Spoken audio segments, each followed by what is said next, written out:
Hello! The Northwest Museum of Arts and Culture brings you Step Up to Kindergarten, a series of interactive videos designed to help kids and their grown-ups get ready for the big step into kindergarten. Sponsored by STCU. My name is Allison, and I'm an educator here at the Northwest Museum of Arts and Culture. I'm so happy you're here with me today. Today is going to be lots of fun because we are going to take some time to learn all about colors. Why do you think it's important to learn about colors?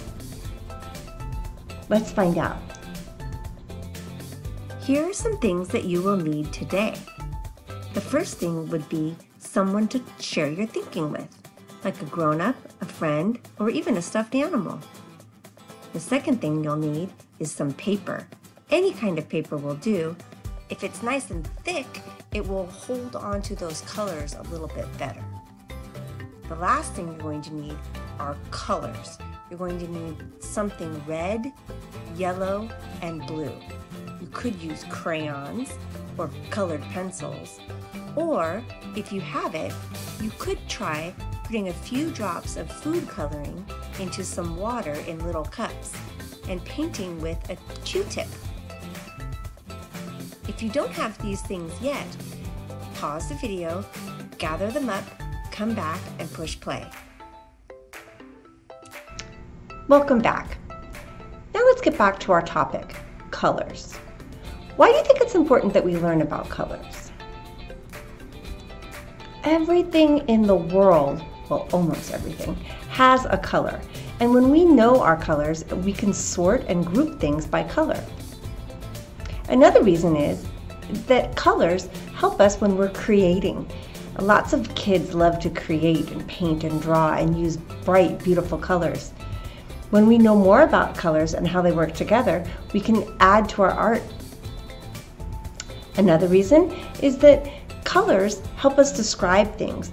When we're writing and speaking, we can add important details to what we're talking about to explain it to others. Finally, in kindergarten, you're going to be hearing a lot more about colors, and your teacher might use colors to help organize her students as well. So it's important that we learn the names of our colors. Our world is full of bright and beautiful colors.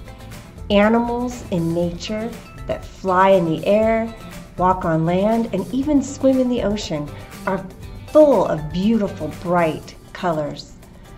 Plants are too. Flowers can be one color or many different ones. The foods we eat, the places we live, and the clothes we wear are all filled with colors. Let's take a closer look at some of these colors. Let me introduce you to red. What is red? Many of the foods that we eat are red. Some apples are red. Can you think of another food that's red? Red also sometimes means danger or stop. You've probably seen stop signs or stop lights in your neighborhood.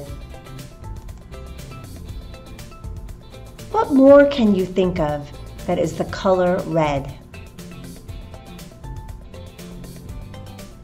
Next up, we have orange. What is orange? I'm guessing you know of a fruit that we eat that is orange. It's even called an orange. Also, many things that heat us up and keep us warm might be orange, like fire. Here's something that we play with that's orange, a basketball. What more can you think of that is orange? Do you know the name of this color? This is yellow. Some people think yellow is a very happy color. Some of the things we eat are yellow. Bananas can be yellow, or they can be green, or they can be brown. Ew. The sun is actually a star. that some people think looks very yellow. In nature, if an animal has yellow and black, it means stay back, I might hurt you. What more can you think of that's yellow?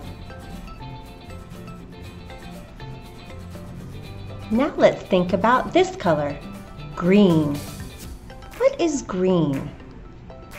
If you look outside, you're sure to find something green.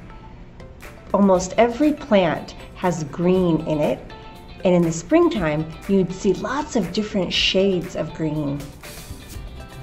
Many of the healthy foods, fruits and vegetables that we eat are also green. They're healthy and delicious. Some reptiles have green skin, which is actually scales that protect them. What more can you think of that is green? Do you know the name of this color? This is blue. What is blue? Oftentimes, blue is the color of the sky. It can be dark blue, light blue, and many shades in between.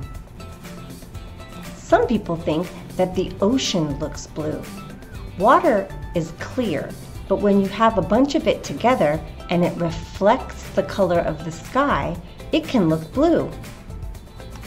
Some animals, especially birds, love to show off their beautiful blue colors. There aren't many foods that are blue, but maybe you can think of one. What more can you think of that is blue? Our last color that we're going to look at today is purple. What is purple?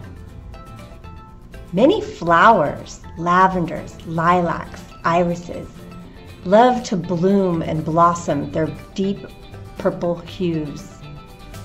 Some fruits and vegetables might be purple. Can you think of any? There aren't many animals in nature that have purple in them. However, some insects like to zip and zoom, flashing their purple colors. What more can you think of that is purple?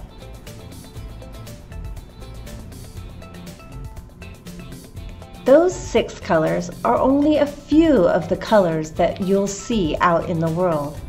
The next time you're out, take a look. You can find hundreds of different shades, tints, and colors all around you. All right, are you ready for a brain workout? Here's what we're going to do. I'm going to show you a picture. And first, I want you to just carefully look all around the picture. I'm going to give you some quiet time just to think about what you see. Last, I'm going to ask you some questions, and I'm going to ask you to share your thinking with someone else. It could be a grown-up, a friend, or even a stuffed animal. If you don't have anyone to share your thinking with, pause the video, go find someone, come back with them, and then press play. Let's take a quiet minute and carefully look at this picture.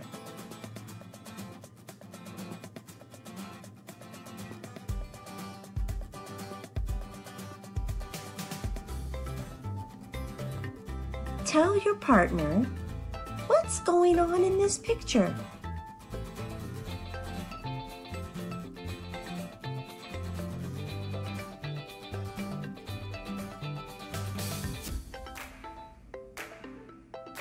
Do you see houses? How do you know they're houses? What do you see in the picture that tells your brain that those are houses?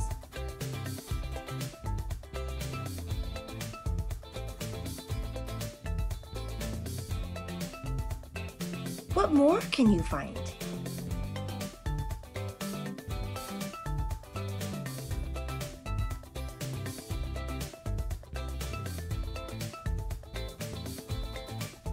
What colors do you see?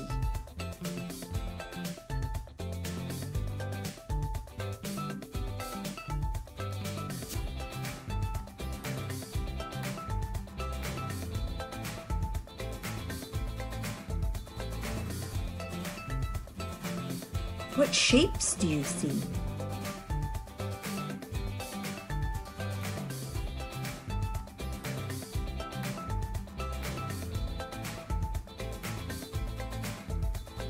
Thank you for sharing your thoughts today.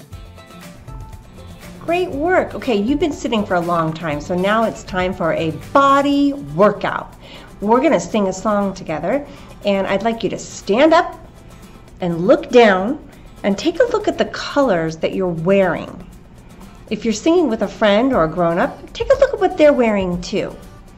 And when you hear a color that you're wearing on your body, then you're going to get to do the movement that's in the song. Are you ready? Okay, for our song today, we're going to need space to move, and you can look at the screen for some hints of your colors if you're not sure what they are. We're going to start with this one right here, this red up here. So we're going to look at our clothes and see if we're wearing any red. If your clothes have any red, if your clothes have any red, if your clothes have any red, swing your arms above your head. If your clothes have any red, if you've got another color, your clothes have any blue, if your clothes have any blue, if your clothes have any blue, reach down and grab your shoes. If your clothes have any blue, if your clothes have any yellow, if your clothes have any yellow, if your clothes have any yellow, then wave a slow hello.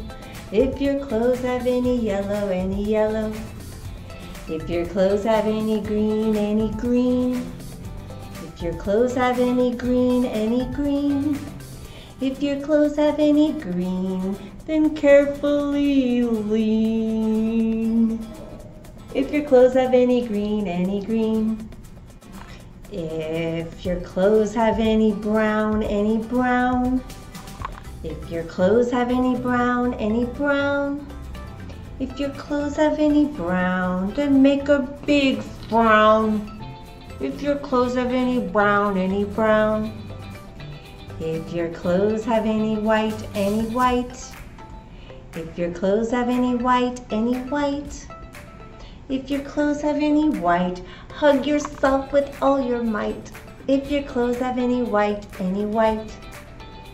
if your clothes have any black, don't forget your shoes. If your clothes have any black, if your clothes have any black, give yourself a pat on the back. If your clothes have any black, great job. Now we're going to take a look at how different colors work together to make new colors. It all starts with the primary colors. If you have these three colors, you can make any color you can imagine. The primary colors are red, yellow, and blue. And by mixing those three colors, you can make so many other colors. This is a color wheel. In between my red, yellow, and blue, I have some empty spaces. We're going to be imagining what colors might happen in those empty spaces when we mix two primary colors together. What do you think we would get if we took a little bit of red and a little bit of yellow and mixed them together in that middle wedge piece? I'll give you a hint. It's a color that looks a little bit like red and a little bit like yellow. Orange. Red plus yellow equals orange. Now let's think about yellow and blue. What color do you think we would get if we mixed yellow with blue? Green. Yellow plus blue equals green. Finally, let's think about the last two mixed together. What color do you think we would get if we mixed red and blue together. Purple. Red plus blue equals purple. Now that we've learned a little bit about how mixing primary colors together can make secondary colors, let's think about how we can change the tint or the shade of a color. If you take a color and you add a little bit of white to it, you might get something that's a lighter shade. For instance, if you add white to red, you can probably make it a sort of a pink color. The opposite of that is true if you add black. If you add black to a color, you might get a darker shade. Maybe if you've played with mixing colors before, you know what happens if you mix all the colors together. You guessed it, you get a color that looks something like this. Did you know that colors can belong to families? It's true. Artists think of the warm colors as belonging to the same family. Warm colors can be like reds, oranges, and yellows, and make us think of warm things like the sun, fire, or lava. The cool color family includes things like greens, purples, and blues. They make us think of cooler things like ice and oceans and forests. What's your favorite color? Let's read together. Where you get to the blank line, I'd like you to say the name of your favorite color.